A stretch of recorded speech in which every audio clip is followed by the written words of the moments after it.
Good morning. God, great I am. His footsteps are your guidance.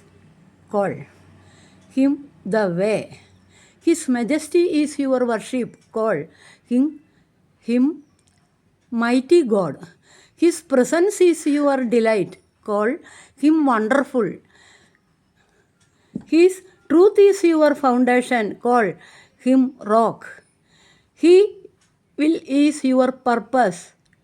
Call him Lord. His kindness is your comfort. Call him shepherd. His promises, his promises, his promises are your hope. Call him faithful. His riches are your supply. Call him provider. His fellowship is your reward. Call him life. His authority is your confidence. Call him king. His return is your hope. Call him Omega. His heart is your home. Call him love. God also has highly exalted him and given him the name which is above every name. Philippians 2:9.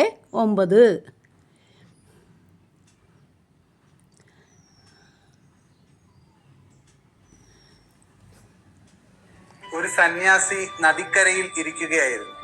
അപ്പോൾ ഒരാൾ അദ്ദേഹത്തിനോട് ചോദിച്ചു, ഗുരു, അങ്ങ് എന്താണ് ചെയ്യുന്നത്?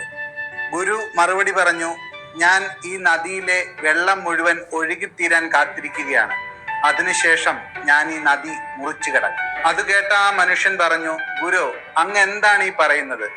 ഈ നദിയിലെ മുഴുവൻ വെള്ളവും ഒഴുകിത്തീരാൻ കാത്തിരുന്നാൽ അങ്ങ് ഒരിക്കലും ഈ നദി കടക്കുകയില്ല. അപ്പോൾ ഗുരു പുഞ്ചിരിച്ചുകൊണ്ട് പറഞ്ഞു, ഇത് തന്നെയാണ് എനിക്ക് സകല മനുഷ്യരോടും പറയാനുള്ളത്. നിങ്ങൾ എല്ലായ്പ്പോഴും പറയും, ജീവിതത്തിലെ എല്ലാ ഉത്തരവാദിത്തങ്ങളും തീർന്നതിന് ശേഷം ഞാൻ ആസ്വദിക്കും, യാത്ര ചെയ്യും, മറ്റുള്ളവരെ കാണും, സേവനം ചെയ്യും എന്നൊക്കെ. പക്ഷേ നിങ്ങൾ പറഞ്ഞതുപോലെ ഈ നദിയിലെ വെള്ളത്തിന്റെ ഒഴുക്ക് ഒരിക്കലും തീരുകയില്ല. അതുപോലെ തന്നെ ജീവിതത്തിലെ എല്ലാ ഉത്തരവാദിത്തങ്ങളും പാടെ അവസാനിക്കുന്നുമില്ല. ഈ ഒഴുകുന്ന ജലത്തിലൂടെ തന്നെയാണ് നമുക്ക് നദി മുറിച്ചു കടക്കാനുള്ള വഴി കണ്ടെത്തേണ്ടത്. ഗുരു തുടർന്ന് പറഞ്ഞു, ജീവിതം അവസാനിച്ചേക്കാം, പക്ഷേ മനുഷ്യന് ജീവിതത്തിൽ ചെയ്തു തീർക്കാനുള്ള കാര്യങ്ങൾ പലപ്പോഴും ബാക്കി നിൽക്കാം. അതുകൊണ്ട് തന്നെ ജീവിതം ആസ്വദിക്കാനും നമുക്കിഷ്ടമുള്ള കാര്യങ്ങൾ ചെയ്യാനും ശരിയായ സമയം വരട്ടെ എന്നു കരുതി കാത്തിരിക്കേണ്ടതില്ല.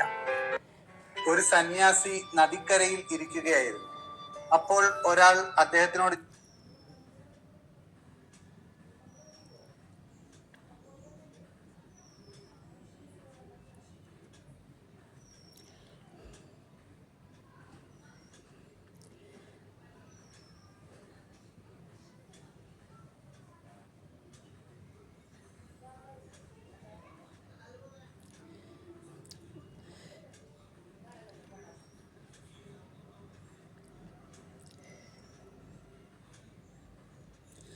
സ്വന്തം ശരീരത്തിലെ മനം മയക്കുന്ന സുഗന്ധം തൻ്റെ ഉള്ളിൽ തന്നെയുള്ളതാണെന്നറിയാതെ കസ്തൂരിമാനുകൾ ആ സുഗന്ധത്തിൻ്റെ ഉറവിടം തേടി കാടുകളിലൂടെ അലയാറുണ്ടെന്ന് പറയപ്പെടുന്നു.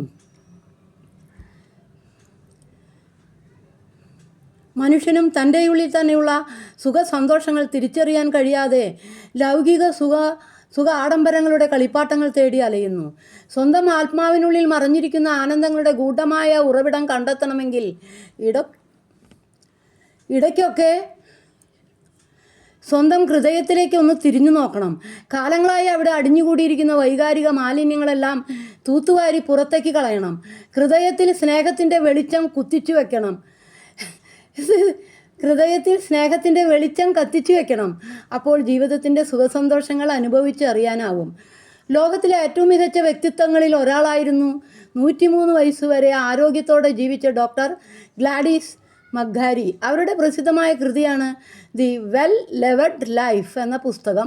സന്തോഷകരമായ തൻ്റെ ജീവിതത്തെക്കുറിച്ച് ഒരു അഭിമുഖത്തിൽ അവർ പറയുന്നത് ഇങ്ങനെയാണ്: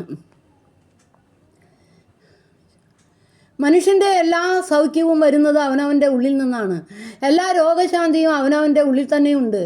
മനുഷ്യൻ്റെ ഉള്ളിൽ ഒരു വൈദ്യനുണ്ട്. നിത്യമായ രോഗശാന്തി ലഭിക്കണമെങ്കിൽ ജീവിതം സ്നേഹത്തിൽ അധിഷ്ഠിതമായിരിക്കണം. ഒരു സ്ത്രീ ഗർഭിണിയായിരിക്കുമ്പോൾ അമ്മയും കുഞ്ഞും ഒന്നായി നിലനിൽക്കുന്നു. അമ്മ ഭക്ഷിക്കുന്നത് കുഞ്ഞ് ഭക്ഷിക്കുന്നു. അമ്മ എന്താണോ ചിന്തിക്കുന്നത് അത് കുഞ്ഞിനെ സ്വാധീനിക്കുന്നു. സ്നേഹമെന്ന വികാരമാണ് അമ്മയെയും കുഞ്ഞിനെയും ഒന്നിപ്പിച്ചു നിർത്തുന്നത്. ചിരിയുടെ ഉറവിടം സ്നേഹത്തിൽ നിന്നായിരിക്കണം. സ്നേഹമില്ലാത്ത ചിരി ക്രൂരമാണ്. സ്നേഹത്തോടെയുള്ള ചിരി കുടുംബങ്ങളെ ഒന്നിപ്പിക്കുന്നു. സ്നേഹത്തോടെയുള്ള ചിരി സന്തോഷം സമാധാനവും നൽകുന്നു. അധ്വാനം മനുഷ്യന് സന്തോഷം നൽകുന്നു. സന്തോഷത്തോടെയല്ലാതെ അധ്വാനം സ്വന്തത്തോട് ചെയ്യുന്ന ദ്രോഹമാണ്. സ്നേഹത്തോടെയും സന്തോഷത്തോടെയുമുള്ള അധ്വാനത്തിൽ നിന്നാണ് ആനന്ദം ലഭിക്കുക. സ്നേഹം രോഗശാന്തിയുടെ സത്തയാണ്. നമ്മൾ മറ്റുള്ളവരെ സ്നേഹിക്കുന്ന പോലെ നമ്മൾ നമ്മളെയും സ്നേഹിക്കണം. ജീവോർജത്തിൻ്റെ തടസ്സമില്ലാത്ത ഒഴുക്കിന് സ്നേഹത്തിൻ്റെ പ്രവാഹം അത്യാവശ്യമാണ്. ഇങ്ങനെയൊക്കെയാണ് ജീവിതത്തെക്കുറിച്ചുള്ള ചില രഹസ്യങ്ങൾ അവർ വെളിപ്പെടുത്തുന്നത്. ഇന്നത്തെ കാലത്ത് സ്വന്തം ശരീരം മറന്ന് സുഖഭോഗ വസ്തുക്കളുടെ പിന്നാലെ പായുകയാണ് മനുഷ്യൻ. മറ്റുള്ളവരെ പരിഗണിക്കാതെ സ്വാർത്ഥരായി ഭൗതിക വിഭവങ്ങൾ വാരിക്കൂട്ടാൻ അവൻ വെപ്രാളപ്പെട്ട് ഓടുകയാണ്. അതിനിടയിൽ സ്നേഹവും സ്നേഹത്തിൽ നിന്ന് വിരിയുന്ന ചിരിയും അവന് നഷ്ടമായി കൊണ്ടിരിക്കുകയാണ്. പണം കൊണ്ട് എല്ലാ സുഖസന്തോഷങ്ങളും വാങ്ങിക്കൂട്ടാൻ കഴിയുമെന്ന മിഥ്യധാരണയിലാണ് മനുഷ്യൻ. സ്നേഹവും സ്നേഹത്തിൽ നിന്ന് വിരിയുന്ന ചിരിയും ഇന്ന് അപ്രത്യക്ഷമായി കൊണ്ടിരിക്കുന്നത് കൊണ്ടാവാം മനുഷ്യർ തമ്മിലുള്ള സ്നേഹവും അടുപ്പവും കുറഞ്ഞു പോകുന്നത്. മനുഷ്യ മനസ്സുകൾ കൂടുതൽ കുലിഷിതമായി കൊണ്ടിരിക്കുന്നതും. അകം ശുദ്ധമായിരുന്നാൽ പുറം ലോകവും സുന്ദരമായിരിക്കും. അവനവൻ്റെ ഉള്ളിൽ എന്താണോ ഉള്ളത് അതുതന്നെയായിരിക്കും പുറമേയും അവനെ കാത്തിരിക്കുന്നത്. ഉള്ളിൽ പകയും വിദ്വേഷവും അസൂയയും പേറി നടക്കുന്നവർക്ക് അതുതന്നെയായിരിക്കും പുറമേ നിന്ന് തിരിച്ചു കിട്ടുക. ഉള്ളിൽ സ്നേഹവും വിനയവും ചുണ്ടിലൊരു പുഞ്ചിരിയും കാത്തു സൂക്ഷിക്കുന്നവർക്ക് ചുറ്റുമുള്ളവരിലും അതുതന്നെ കാണാനാവും. ലോകത്തോടും സഹജീവികളോടുമുള്ള സ്നേഹം ഉള്ളിൽ കെട്ടുപോകാതെ നിലനിർത്തുകയാണെങ്കിൽ രോഗശാന്തി സാധ്യമാണെന്ന് ഉള്ളിലെ വൈദ്യൻ ഓരോരുത്തരെയും എന്നും ഓർമ്മിപ്പിച്ചു കൊണ്ടിരിക്കുന്നുണ്ട്. പക്ഷെ അല്പനേരം ശാന്തമായിരുന്നു അതിന് ചെവി കൊടുക്കാൻ ആർക്കും സമയമില്ലാത്തതിനാൽ ആരും അത് കേൾക്കുന്നില്ലെന്ന് മാത്രം. കടപ്പാട്. സുഖങ്ങൾ തേടി അലയുന്നവർ.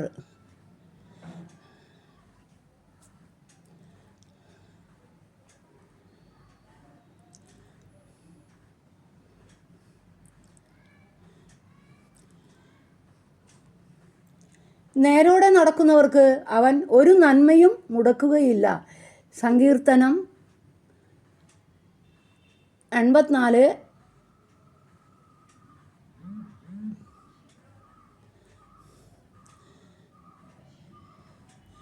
നല്ല ചിന്ത. ട്രെയിനിൽ കയറുന്നതിനിടെ ഗുരുവിൻ്റെ ചെരുപ്പുകളിലൊന്ന് പാളത്തിൽ വീണു. ട്രെയിൻ നീങ്ങിത്തുടങ്ങിയതിനാൽ അദ്ദേഹത്തിന് അതെടുക്കാൻ സാധിച്ചില്ല. അദ്ദേഹം മറ്റേ ചെരുപ്പ് കൂടി പാളത്തിലേക്കിട്ടു. അത് കണ്ട സഹയാത്രികൻ ചോദിച്ചു, താങ്കൾ എന്തിനാ ആ ചെരുപ്പ് കൂടി കളഞ്ഞത്? ഗുരു പറഞ്ഞു, ഒരു ചെരുപ്പ് കൊണ്ട് എനിക്കൊരു പ്രയോജനവുമില്ല. എന്നാൽ പാളത്തിൽ വീണ ചെരുപ്പ് കിട്ടുന്ന ആൾക്ക് ഇതുകൂടി കിട്ടിയാൽ ഉപകാരമാകും. വീക്ഷണത്തിലെ വ്യത്യസ്തതയാണ് പ്രതികരണങ്ങളിലെ വ്യത്യസ്തതയ്ക്ക് നിദാനം. എനിക്ക് ഉപകരിച്ചില്ലെങ്കിൽ മറ്റാർക്കും ഉപകരിക്കരുതെന്ന് കരുതുന്നവരുണ്ട്. എനിക്ക് ഉപകരിച്ചില്ലെങ്കിലും മറ്റാർക്കെങ്കിലും ഉപകരിക്കട്ടെ എന്ന് ചിന്തിക്കുന്നവരും ഉണ്ട്. ഇഷ്ടം കൊണ്ട് ഒരാൾ വാങ്ങിക്കൂട്ടുന്നതെല്ലാം അയാൾക്ക് ഉപകരിക്കപ്പെടണം എന്നില്ല. അത് ഉപകരിക്കപ്പെടാൻ സാധ്യതയുള്ളവർക്ക് നൽകുന്നതിലെ നന്മ ഏറെയാണ്.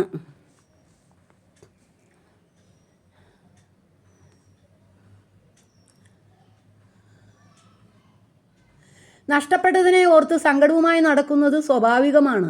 എന്നാൽ നഷ്ടങ്ങൾ ഉണ്ടാകുമ്പോൾ പുലർത്തുന്ന മനസാന്നിധ്യമാണ് നഷ്ടപ്പെട്ടത് വീണ്ടെടുക്കാനോ അല്ലെങ്കിൽ നഷ്ടബോധത്തെ അതിജീവിക്കാനോ ഒരാൾക്ക് പ്രാപ്തി നൽകുന്നത്. സ്വയം ഒന്നും നഷ്ടപ്പെടുത്താതെ ആളുകളെ സേവിക്കുന്നവരുണ്ട്.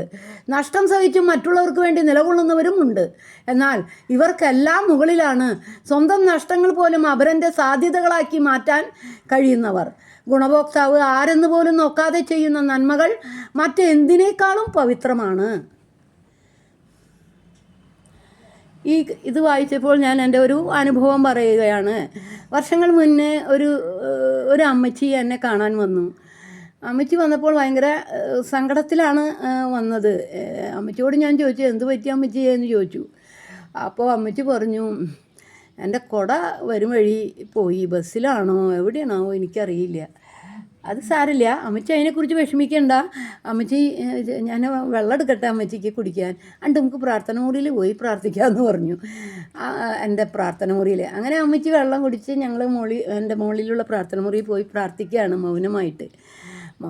അമ്മച്ചി കൂടെ നഷ്ടപ്പെട്ടത് കിട്ടാനായിരിക്കും പ്രാർത്ഥിച്ചത്. പക്ഷേ ഞാൻ പ്രാർത്ഥിച്ചത് മറ്റൊന്നായിരുന്നു. ഞാൻ പ്രാർത്ഥിച്ചത് അമ്മച്ചിയുടെ കുട, തീരെ വിഷമിക്കുന്ന അർഹതയുള്ള കുടയില്ലാത്ത ആർക്കെങ്കിലും കിട്ടണേ അമ്മച്ചിയുടെ കുട. അമ്മച്ചിക്ക് വേറൊരു കുടയും അവിടുന്ന് ഒരുക്കണമേ. അതാണ് ഞാൻ പ്രാർത്ഥിച്ചത്. അത് കഴിഞ്ഞ് പ്രാർത്ഥനയൊക്കെ കഴിഞ്ഞപ്പോൾ അമ്മച്ചി പറഞ്ഞു, ഞാൻ പ്രാർത്ഥിച്ചിട്ടുണ്ട്, എന്തായാലും കിട്ടുമല്ലേ ഓമനേച്ചിയെ. അത് കിട്ടും, ഓമനേച്ചി തന്നെ വിളിക്കണം, അമ്മച്ചി ആയാലും എന്നെ ഓമനേച്ചി എന്ന് വിളിക്കണേ. ഓമനേച്ചിയെ ഞാൻ പ്രാർത്ഥിച്ചിട്ടുണ്ട്, അപ്പോൾ കിട്ടുമല്ലേ എന്ന് പറഞ്ഞു. അപ്പോൾ ഞാൻ പറഞ്ഞു, അപ്പോൾ അമ്മച്ചിക്ക് കുട കിട്ടിയാൽ പോരെ, കുട കിട്ടും ഉറപ്പാ. അമ്മച്ചിയുടെ കുട തന്നെ കിട്ടുമെന്ന് അറിയില്ല കേട്ടോ എനിക്ക്, പക്ഷെ കുട കിട്ടും എന്ന് പറഞ്ഞു. അപ്പോൾ ഞാൻ പ്രാർത്ഥിച്ചത് ഇങ്ങനെയാണ്. ഏതായാലും കുട പോയി, അതാർക്കെങ്കിലും ഉപകാരമുള്ളവർക്ക് കിട്ടട്ടെ. അതോടൊപ്പം അമ്മച്ചിക്ക് ദൈവം തന്നെ നല്ലൊരു കുട ഒരുക്കട്ടെ. അതായിരുന്നു എൻ്റെ പ്രാർത്ഥന.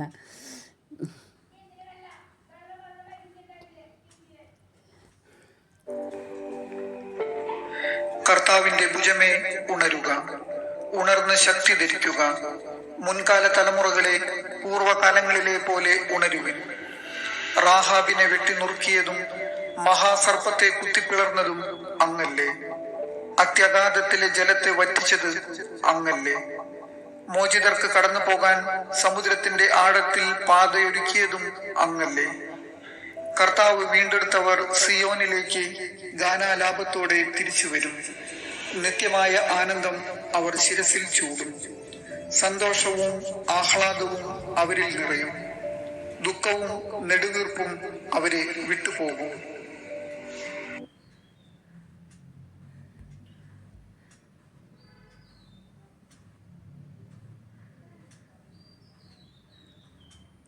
സമുദ്രതീരത്ത് വെച്ച് ഒരു കുട്ടിയുടെ ചെരുപ്പ് ഒരു തിര വന്ന് എടുത്തുകൊണ്ടുപോയി. കോപത്തിൽ കുട്ടി മണലിൽ ഇങ്ങനെ എഴുതി, സമുദ്രം ഒരു കള്ളനാണ്. മറ്റൊരു വശത്ത് മീൻപിടുത്തക്കാർക്ക് ധാരാളം മീൻ കിട്ടിയപ്പോൾ അവർ ഇങ്ങനെ എഴുതി, സമുദ്രം അന്നദാതാവാണ്.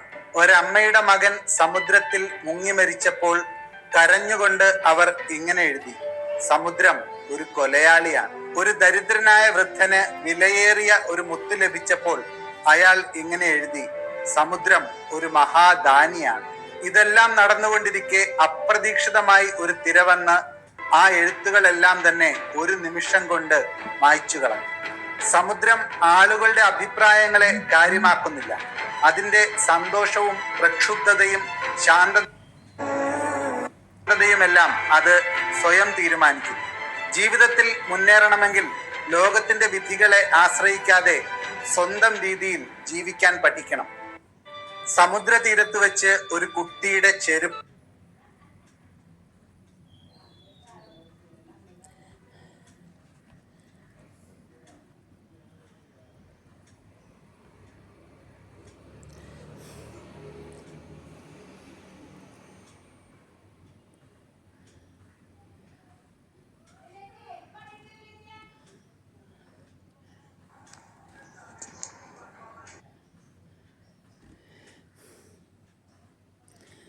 എല്ലാവർക്കും നല്ലൊരു ദിവസം